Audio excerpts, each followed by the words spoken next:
سوال یہ کیا گیا ہے کہ تہجد کی نماز کے لیے سونا ضروری ہے، اور اگر آپ نے عشاء نہ پڑھی ہو، سو گئے ہوں، تو تہجد کے لیے اٹھیں گے تو عشاء پڑھیں گے یا تہجد؟ دیکھیں، پہلی بات تو یہ ہے کہ یہ جو رات کا قیام ہے عشاء کی نماز کے بعد سے لے کر صبح فجر صادق طلوع ہونے تک، یہ سارا وقت ہی ایسا ہے جس میں آپ اللہ کے حضور کھڑے ہو سکتے ہیں اور قیام کر سکتے ہیں، اور یہ سنت ہے۔ نبی پاک صلی اللہ علیہ وسلم اس قیام کو بہت ہی اہتمام کے ساتھ کیا کرتے تھے۔ شروع میں تو آپ پر یہ لازم اور فرض تھا، آپ تب بھی اس کا اہتمام کرتے تھے۔ بعد میں یہ سورہ اسراء جب نازل ہوئی تو اس میں آپ پر یہ نفل بنا دیا گیا، پھر بھی آپ نے اس کا اہتمام نہیں چھوڑا اور آپ پوری زندگی اس کا اہتمام فرماتے رہے۔ اگرچہ اس میں جو سنت طریقہ اور افضل اور بہترین طریقہ وہ ہے جسے خود حضور صلی اللہ علیہ وسلم نے بیان کیا اور فرمایا کہ مجھے یہ طریقہ سب سے زیادہ اچھا لگتا ہے، اور اللہ کے پیغمبر داؤد علیہ السلام کا طریقہ بھی یہی تھا۔ اور وہ کیا تھا کہ رات کے 6 پہر بنا لیے جائیں، یعنی نماز عشاء سے لے کر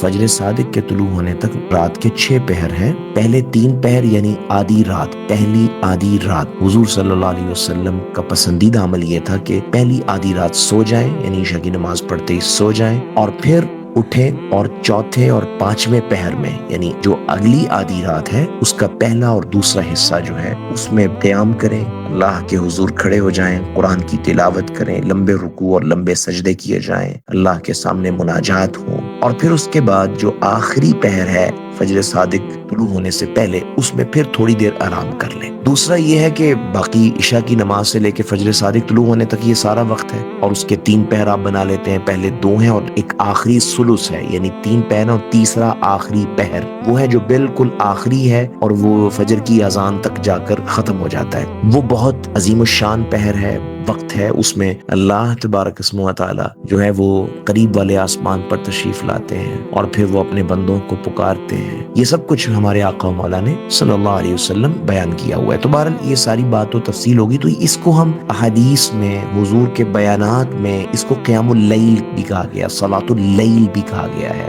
اور اس کے لیے جو ہے قرآن مجید میں تہجد کا لفظ بھی استعمال ہوا ہے، وَمِنَ اللَّيْلِ فَتَهَجَّدْ بِهِ نَافِلَةً لَكَ۔ تہجد جو ہے، تہجد، صلاۃ تہجد بھی اس کو کہا گیا ہے، اور اسی کے لیے آپ سمجھ لیں کہ تراویح کا لفظ بھی استعمال ہوتا ہے اہل علم کے ہاں۔ اب تھوڑا تھوڑا اس میں اگرچہ فرق بھی کیا ہے بعض فقہا نے، بعضوں کا یعنی کہنا یہ ہے کہ رات میں کسی بھی وقت سو کر اٹھیں یا بغیر سوئے ہوئے آپ قیام کرتے ہیں، تلاوت کرتے ہیں، دعا کرتے ہیں، یہ سب قیام اللیل میں آتا ہے۔ اور اگر آپ سو جاتے ہیں اور پھر سو کر اٹھنے کے بعد نماز پڑھتے ہیں تو بعض فقہا یہ کہتے ہیں کہ اس کو یہ تہجد کہا جاتا ہے۔ اور اگر آپ رمضان کی راتوں میں رات کے پہلے پہر میں عشاء کی نماز کے فوری بعد جو ہے وہ اس کو کرتے ہیں، اور اس میں جو ہے 4 رکعتوں کے بعد ذرا بیٹھ کر راحت اور سکون اور اطمینان بھی لیتے ہیں، تو یہ تراویح ہے۔ تراویح اصل میں لفظ ترویح، یہ راحت سے ہی لفظ آیا ہے۔ لیکن اس کے باوجود یعنی یہ سارے جو تعریفیں ہیں جو میں نے کی ہیں یا بعض فقہا کی، یہ تعریفیں ریلیٹیو ہیں، یہ ریلیٹیو تعریفیں ہیں، ایسا نہیں ہے کہ یہ کوئی قطعی ایسی شے ہے کہ جو متعین کی کر دی گئی ہے شریعت میں کہ لازماً جو سو کر اٹھے گا وہ تہجد ہوگی، اور اگر سوئے بغیر پڑھے گا تو وہ تہجد نہیں ہوگی، اور اگر مطلقاً پڑھے گا تو قیام اللیل ہوگا، اور اگر پہلے پہر میں رمضان کی راتوں میں پڑھے گا اور 4 رکعتوں کے بعد آرام والا صورتحال ہوگی تو وہ تراویح ہوگی۔ نہیں، یہ اصل میں جیسے میں نے شروع میں عرض کر دیا بنیاد میں کہ عشاء کی نماز بعد سے لے کر فجر صادق یعنی نماز فجر کا جب وقت ہو جاتا ہے اس وقت تک یہ سارا پہر ہے، اس میں آپ جو بھی قیام کرتے ہیں وہ سارے کا سارا قیام اللیل بھی ہے، وہ سارے کا سارا صلاۃ تہجد بھی ہے، اور اس کو تراویح بھی آپ کہہ سکتے ہیں۔ تو یعنی یہ ایک ہی عمل ہے، اور نبی صلی اللہ علیہ وسلم کی پسندیدہ عمل اور آپ صلی اللہ علیہ وسلم کی سنت اور طریقہ وہ سارا بھی اس میں نے ذکر کر دیا ہے۔ تو اس لیے تہجد کے لیے بالکل بھی سونا شرط نہیں ہے، یعنی اگر آپ سوئے نہیں ہیں تو تکلف سے یعنی آپ پہلے سوئیں اور پھر یہ چاہیں کہ اٹھ کر میں قیام کروں گا، قیام کروں گی، اس کی کوئی ضرورت نہیں ہے۔ آپ جاگتے رہے بالفرض اور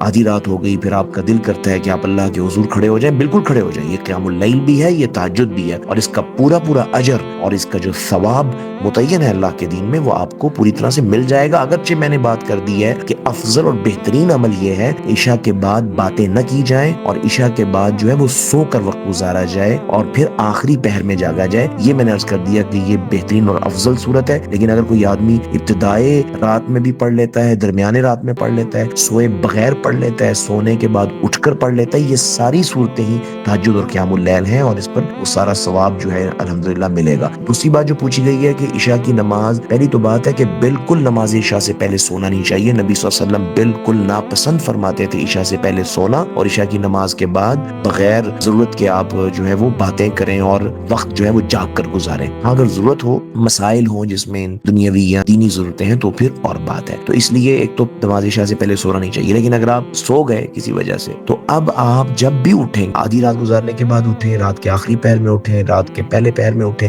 جب بھی اٹھیں گے آپ سب سے پہلے نماز عشاء پڑھیں گے. نبی اکرم صلی اللہ علیہ وسلم نے فرمایا من نام عن صلاۃ او نسیها فلیصلیها اذا ذکرها. اگر کوئی آدمی نماز سے سویا رہ جائے یا اسے بھول جائے, یعنی اسے بھول گیا اور اذان کی آواز بھی نہیں آئی اور نماز کا وقت نکل گیا, اب جب اسے یاد آئے گا یا وہ جب نیند سے بیدار ہوگا تو وہی اس کی نماز کا وقت ہے. اسے چاہیے کہ فوراً نماز ادا کرے. تو جب آپ اٹھیں گے تو سب سے پہلے آپ نماز عشاء پڑھیں گے جو فرض آپ کے ذمہ میں پڑا ہوا ہے. اس کے بعد پھر آپ قیام اللیل اور تہجد کا اہتمام کریں گے. واللہ اعلم بالصواب.